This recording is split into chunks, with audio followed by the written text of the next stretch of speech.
Salam sejahtera untuk kita semua. Saat ini kami kelompok 2 akan mempresentasikan tentang pandangan iman Kristen terhadap kerukunan. Anggota kelompok kami ada yang pertama Dela Tatali, Jonathan Rumondor, Janli Bailan, Michelle Herman, Mirion Onibala, dan Mikaela Tumandu.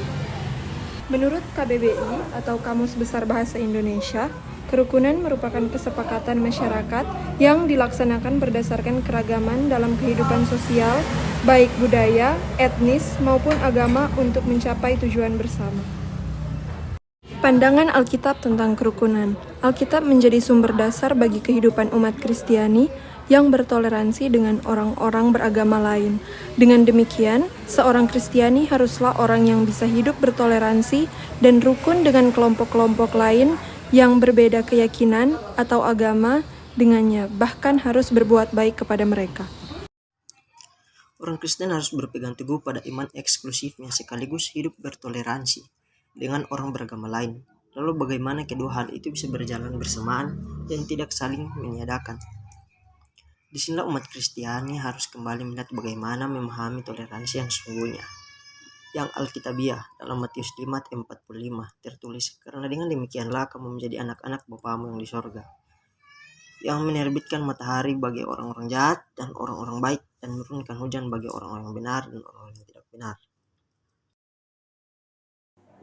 Data dari Denny JA mencatat 1.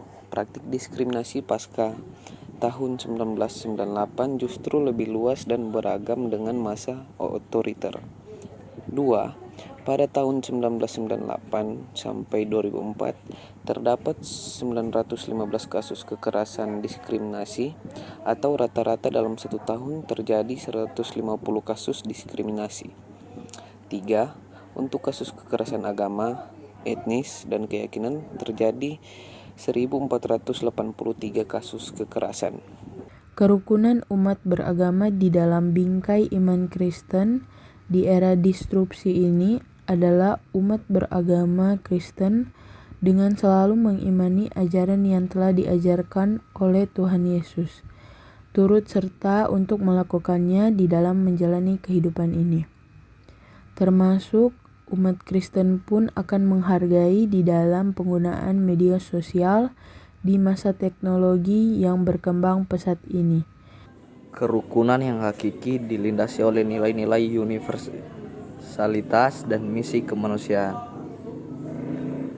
Nalar kerukunan merawat keberagaman bangsa dan menyingkirkan sentimen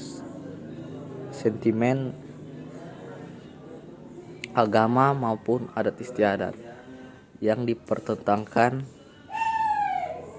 Arfianto, sebab kerukunan adalah panggilan iman hidup rukun, merupakan dambaan setiap orang dan kebutuhan bersama yang tidak dapat dihindarkan dari perbedaan yang ada. Adapun manfaat hidup rukun di tengah perbedaan adalah terhindar dari konflik, memudahkan dalam memenuhi kebutuhan hidup, dapat saling mengandalkan dan tolong-menolong, hidup lebih damai dan bahagia, kesehatan fisik dan mental lebih terjaga, meningkatkan rasa nasionalisme. Itulah cara hidup rukun di tengah perbedaan dan manfaatnya. Jadilah bangsa yang mampu menghargai perbedaan, karena semboyan negara kita Bhinneka Tunggal Ika. Dengan itu kita akan lebih mampu bersikap toleran dan mencintai perbedaan.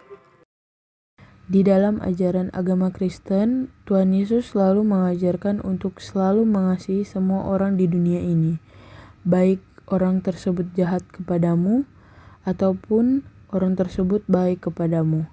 Bahkan Tuhan Yesus mengajarkan untuk mengasihi musuhmu sendiri.